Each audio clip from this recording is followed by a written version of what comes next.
Shalom.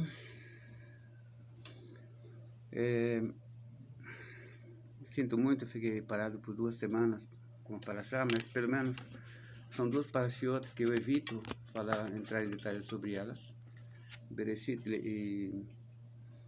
e Noah, que são parashiot muito profundas. As pessoas, a maioria, não sabe o que realmente elas traduzem para todo o judaísmo. Elas são totalmente espirituais, não são parashiot literais, e eu sempre evito falar sobre esses assuntos, sempre que possível. Às vezes eu faço isso a pedido, mas de qualquer forma a questão é que nós estamos muito abalados com essa situação toda que está acontecendo em Israel. Esperamos pela misericórdia divina que Deus nos acolha, nos dê forças para superar e, sobretudo, que defenda nosso povo na terra de Israel e por todo o mundo, porque em todo o mundo nós estamos passando agora em situação muito perigosa. Aí eu até às vezes faço um gracejo, né, que a minha vantagem é que eu tenho mais aspecto de árabe do que de judeu, então às vezes me confundem, passam por mim e falam salam aleikum, pensando que sou um deles. Aqui em Águas Claras tem bastante deles, e isso sempre acontece. Pois bem, Parashat Shavuot Shelanu, Parashat Lech Lecha, quando Deus ordena a Abraham e promete a terra de Israel para o povo de Israel, os descendentes de Abraham, Isaac e Jacob. E aí nós aprendemos que os 400 anos da descida para o Egito já começam com o nascimento de Isaac, e não conforme muita gente pensa, que foi com a ida da família de Jacob vindo para o Egito. Aí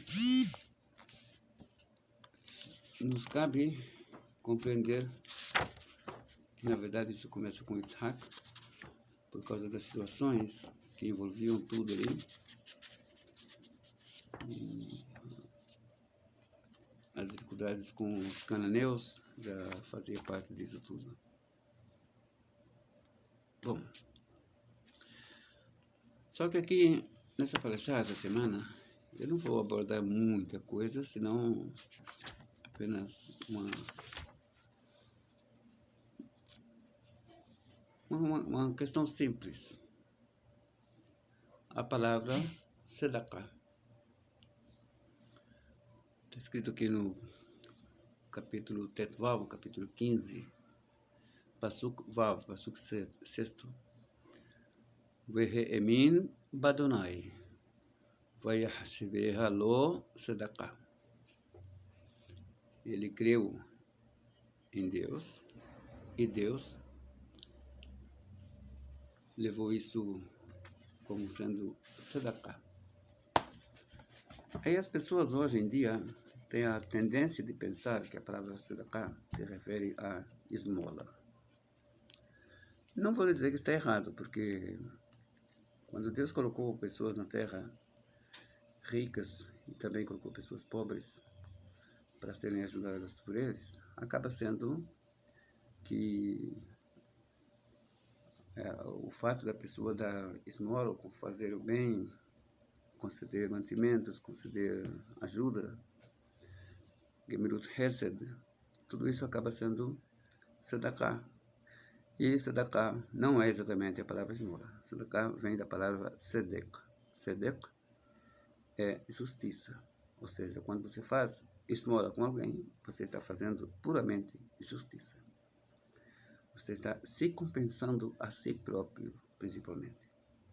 E no caso aqui, a referência desse pasuk é muito interessante, porque, como diz Rebbe Moshe ben Maimon no livro Moreh HaNevochim, Milat Tzedakah, Kav HaIzun HaMeduyak, é o peso correto na balança, digamos assim, né? O exato, a justiça perfeita. E o significado é trazer para toda pessoa que tenha méritos aquilo que ele merece. E dar para todo, que foi todo ser, todo existente, aquilo que chega para ele, aquilo que ele tem mérito naquilo. E os méritos que são colocados sobre ti, para com outra pessoa, pelas virtudes boas que você tenha.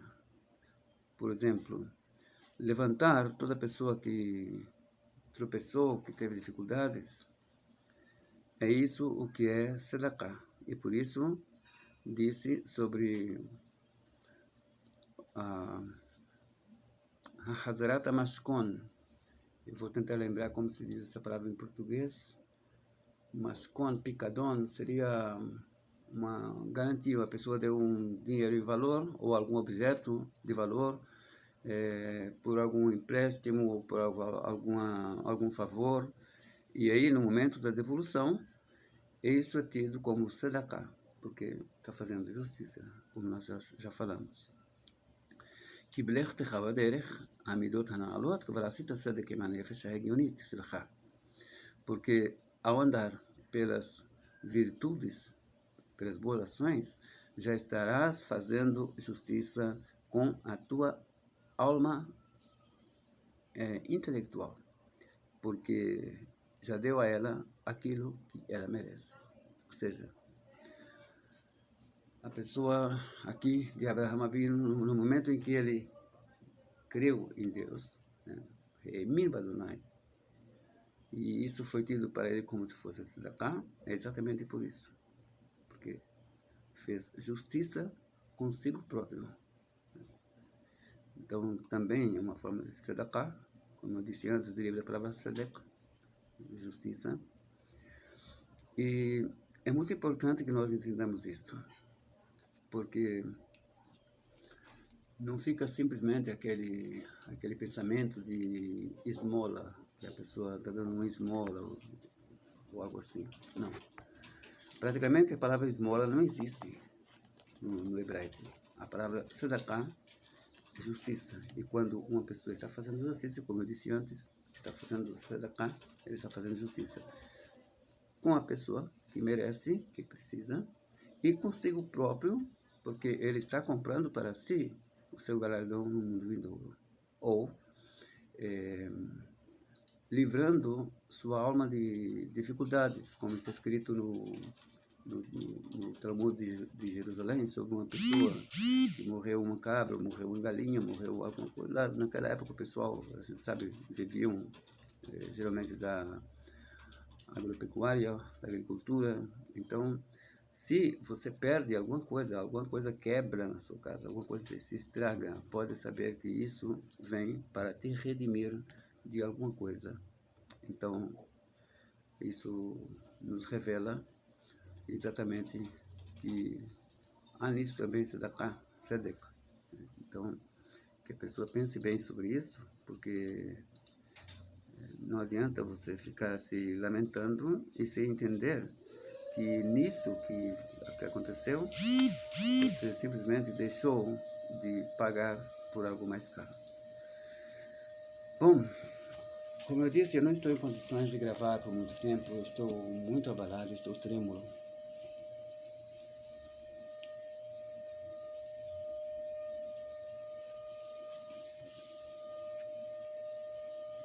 Anteontem eu não consegui me levantar de manhã. Eu recitei o Kriyat Shema na cama, fiquei deitado, só consegui levantar depois que passou o meio-dia.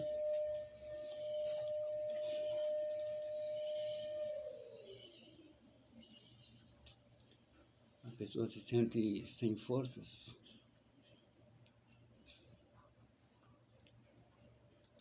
Eu já tenho 58 anos, mas eu vou tentar me comunicar com a embaixada e talvez eu possa ingressar de novo nas forças de Israel. Se tudo der certo, eu fiquei sabendo ontem que A reserva fica até os 65 anos. Eu não sei porque me deram baixa. Quer dizer, eu sei por quê. Porque eu saí de Israel, fiquei muito tempo fora, então me deram baixa total. Mas eu vou tentar, vou ver se dá para fazer alguma coisa. No mais, eu queria lembrar para vocês a diferença entre Hazkarat Geshamim, que nós começamos no final de Sukkot, no último dia de Sukkot, aliás, de Shemini Atzeret, né, do Yom Tov, do Musaf. Hazkarat Geshamim é aquela primeira parte, onde nós falamos sobre Tehiyat Metim, a segunda Berachá. Então, nós mudamos de falar Morid Hatal e passamos a dizer Mashiach Ruach, o Morid HaGeshem. E aí tem Bakashat Geshamim, que é lá no meio da oração, onde nós falamos tentá-lo matar ou nós pedimos chuva. Então, por que eu estou abordando isto? Primeiro, porque Halachá todo mundo precisa saber.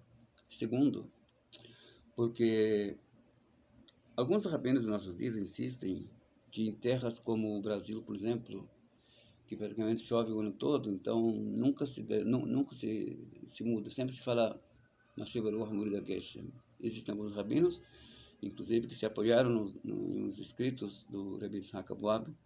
Não vou citar nomes de rabinos aqui para não ser polêmico demais, se bem que eu gostaria.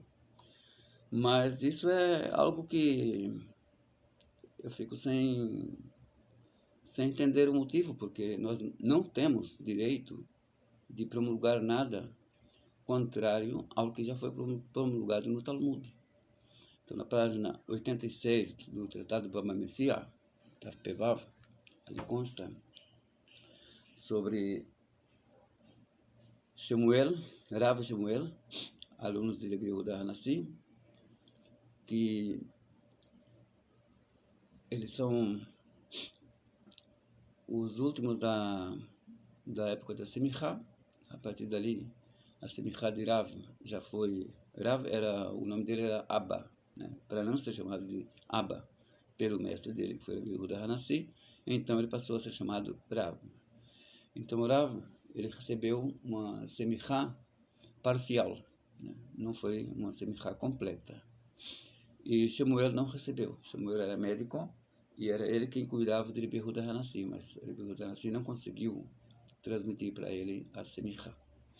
A Semichá cessou ali, foi recuperada mais tarde, na época dos Amoraim, da terra de Israel, mas depois cessou de vez. E até hoje em dia, houve uma tentativa nova em Israel de recuperar a Semichá.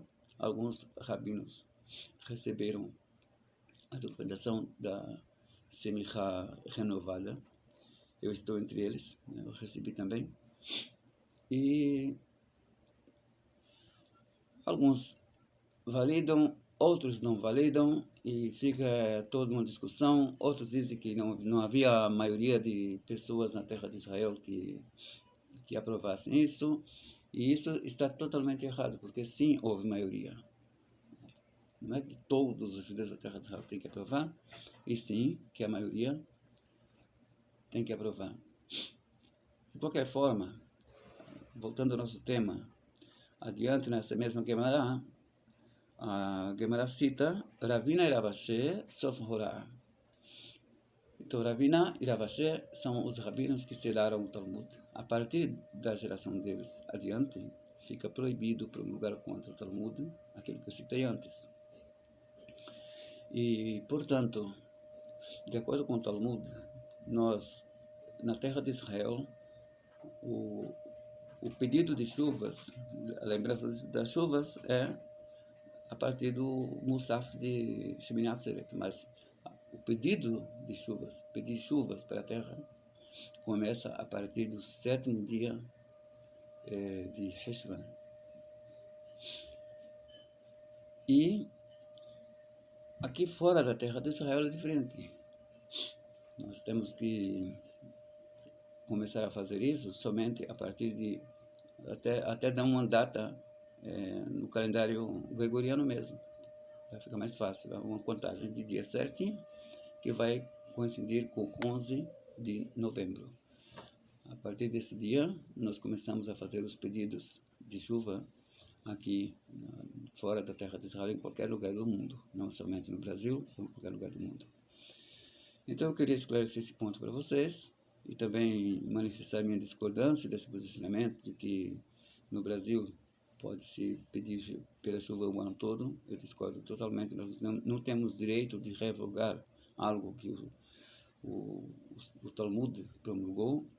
E, portanto, fica aí a minha lição de hoje, que todos prossigamos com fidelidade ao que foi promulgado no Talmud. Desejo a todos Shabbat Shalom e Mevorach.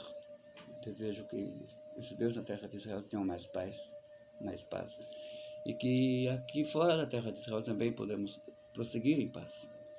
Eu estou muito preocupado com tudo e não nos esqueçamos de orar pelo povo judeu em geral, e especialmente pelos que estão na terra de Israel. Novamente, Shabbat Shalom, Mevorach, muita harmonia, muita paz.